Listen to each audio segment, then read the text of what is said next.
He teaches people to become millionaires. Today, hear his money-making secrets. It was life-changing and just woke me up. Went from 48 to 100,000 1 year. What do the rich teach their children about money that the poor and middle class do not? Robert Kiyosaki teaches people to be millionaires. He teaches people to be millionaires. That's how he earned the nickname the millionaire school teacher. And he says that the rich have a very different way of thinking about money that anybody can learn.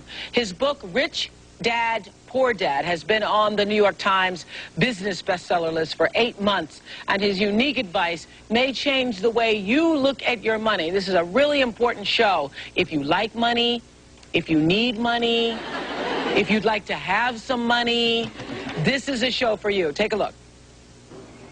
I've been rich and I've been poor, and I like rich much better. I found out that the secret to success is not hard work or luck. I found a new way of thinking that works for me. Do you remember these here?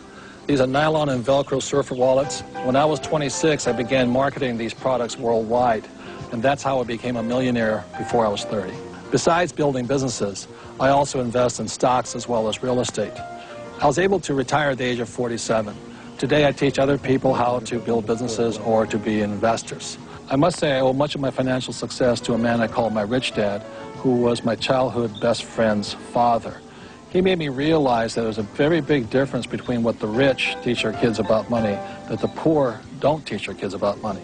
My real dad, or my biological father, was the head of education for the state of Hawaii. I call him my poor dad simply because he was a high-paid government official. He made a lot of money, yet at the end of every month he was broke. My rich dad, on the other hand, was my best friend's father, and he ultimately became one of the wealthiest men in the state of Hawaii. And by the way, my rich dad was a high school dropout. One dad had a habit of saying, "I can't afford it." My rich dad, on the other hand, forbade his son and I from ever saying, "I can't afford it." My poor dad always said, "Our house is an asset, and it's our largest investment." My rich dad said, "Your house is not an asset, it's a liability, and if it's your largest investment, you're in financial trouble." My poor dad believed in job security. He said, look for a company that had excellent pay, good benefits such as medical, vacation, and other types of perks. My rich dad said that that entitlement mentality kept people financially weak and financially needy. My poor dad always said, find a safe, secure job and work your way up the corporate ladder. My rich dad said, why not just own the ladder? I decided to listen and learn from my rich dad. The rest is history. Well, let's go through some more of Robert's points about what he says. The rich teach their children that the poor and middle class do not. Main difference, you say, between the rich and poor lies in what we teach our children about That's money. Correct. Really? Very much. And it's a mentality. It's a total way of thinking, right? Exactly. Yes. And it's really easy to change if you're willing to change the way you think.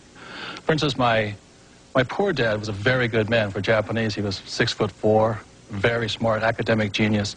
But he always said to me, you know, go to school, get good grades, get a job, and work hard. Save money. And my rich dad said, well, if you want to be rich, that's not the way you do it. And instead of working for money, my rich dad taught me how to have money work hard for me. And that's why I've only had a job 4 years of my entire life. Other than that, I'm building companies or I'm investing, and that's all I'm doing. Well, the subject of money is taught at home, not in school, you say, because most of us learn about money from our parents, and it's only good if you have a rich dad mentality. My message to people is, you know, why struggle for money when you don't have to? You know, it's that really simple if you have good advice. The problem is money is not taught in school.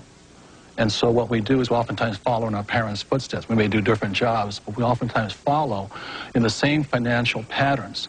And my rich dad used to say, you know, he says, you can't end poverty by giving somebody money. Giving a poor person money keeps them poor longer. Yeah. And that's what breaks my heart, because I want to help people change the way they think about money. That's all it is. Yeah.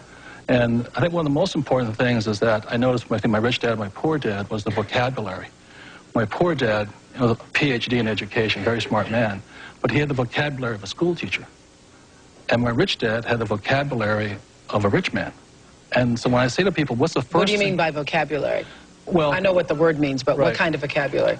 Well, I sit around the dinner table and listen to both dads, and one would talk about algebra and geometry and trigonometry.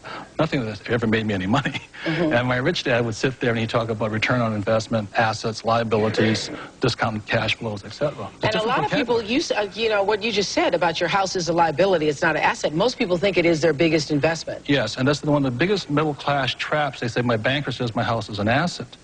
And my rich dad would say, if you can read a financial statement, you'll see, you can read that your house is actually a liability. I'm not saying don't buy a house, and I like big houses, and I like the finer things of life.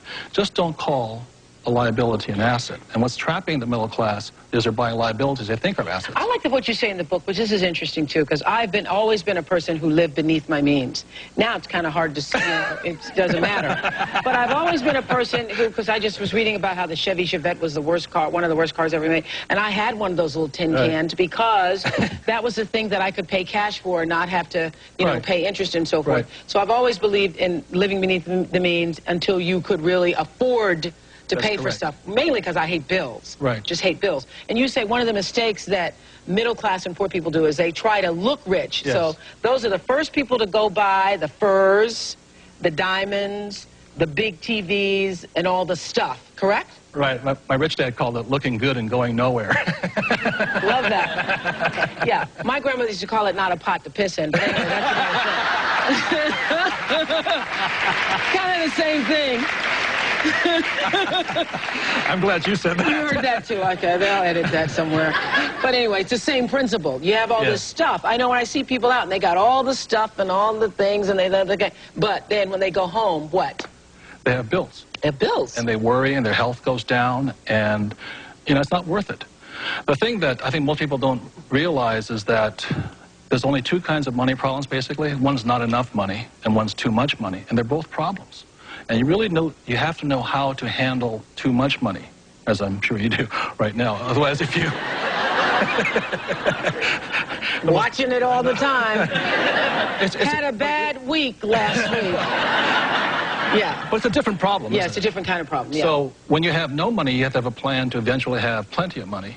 And then when you have plenty of money, you got to shift plans. Yes. And so that's why people who win the lottery all of a sudden get all this plenty of money, and they go broke again. And overwhelmed by it. Right, and they go because they've never understood how money worked.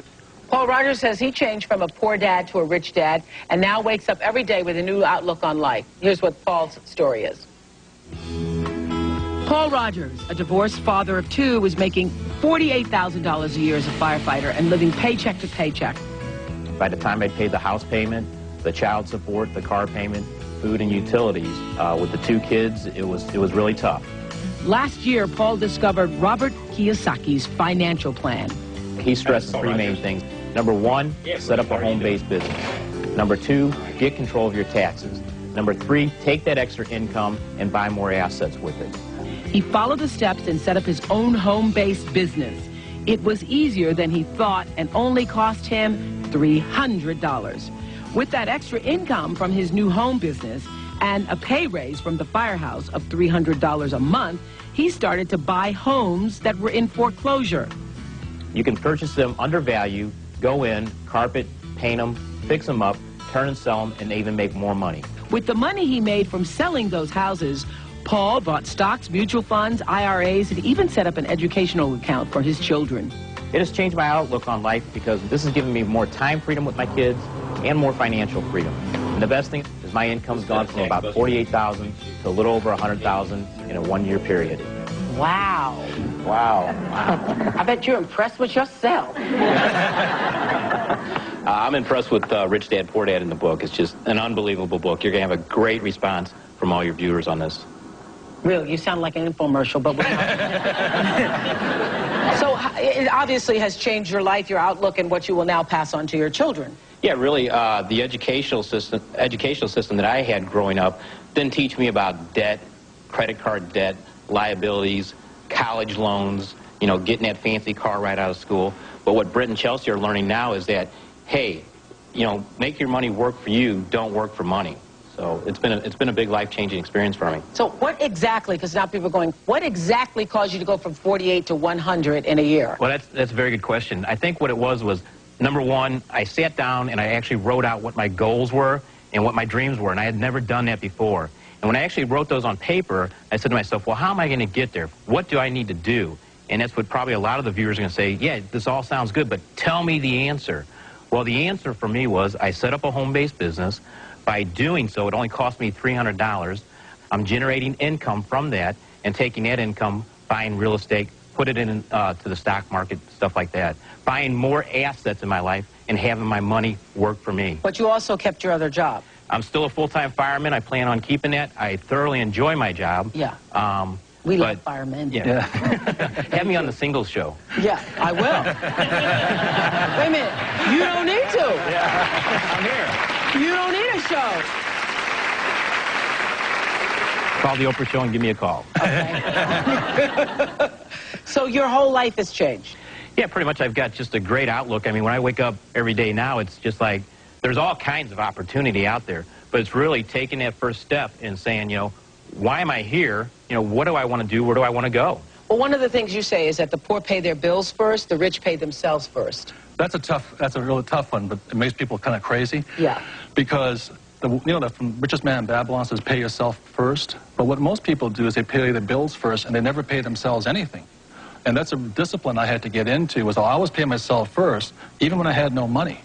And when I have all these bill collectors calling me, I use them as inspiration. You know what I mean? Really? Oh, when they're hounding, the government's hounding you, bill collectors calling, because I've been broke, so I can understand what it feels like to be broke.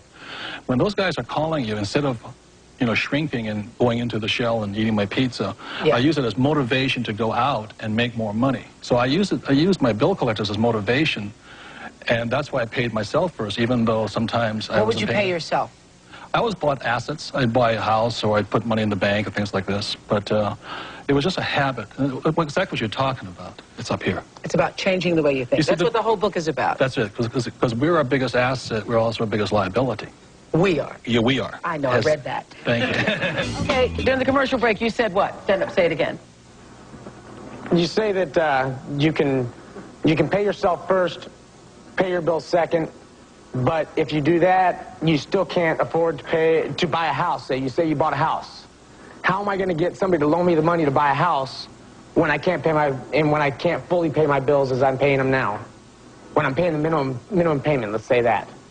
He doesn't understand the principle of pay yourself first. Loan? He's with a lot of people out there who are saying, look, I got the bill collectors calling, I'm scared to answer the phone because I don't have the money. So how am I going to now give myself money first when I got these people knocking down my door? That's what all these people are shaking their heads to. Right. They're thinking easy for you to say from where you're sitting now. Well, I sell. I'm a salesman. I go to work every day and I try to sell more and more and more to make more and more money, but that money's still going to my bills, so I'm not getting called by the credit collectors. One thing that Paul said right there, he starts a home-based business. The tax laws are written against, tax laws are not equal.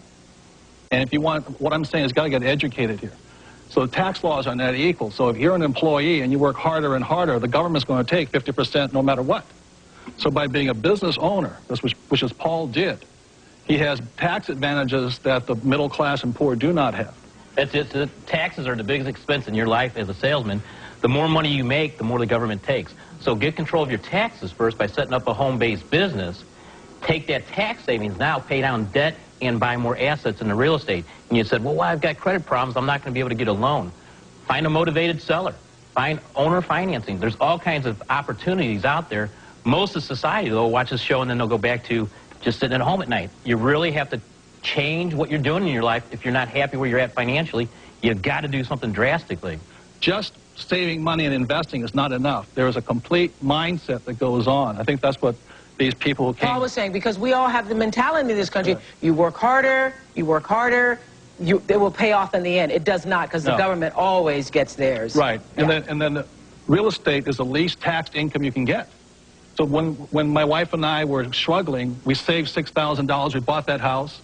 Thing went from $46,000 to $105,000. We had $50,000. But I think when people think of real estate, they think about the house that they would want to live in. So you start out buying something that you wouldn't necessarily want, and you use that to build more income. And that's what she did. She bought 7. Build more income. That's my idea. I want to buy a 3-flat, live in the basement, rent off the top two apartments, and have them pay my mortgage for me. Good. But I still need to come up with the original capital to buy the place. That starts with paying yourself first. Hey, Oprah. that's what people should be teaching in school, because I swear to you, we've all been taught be responsible, pay your bills first so that the people don't, you know, call you or not harassing you and so forth. What were you going to say, Paul? I would say I was dealing with the real estate, what Robert's talking about, but for $300, I set up a home-based business. Anybody in this room can do that, and you're going to save money on your taxes, number one, while you're generating income on your business. Once you've got that income coming in, you can do all the real estate that you want then. So it's really just getting out there and looking at the different opportunities. $300 investment can't be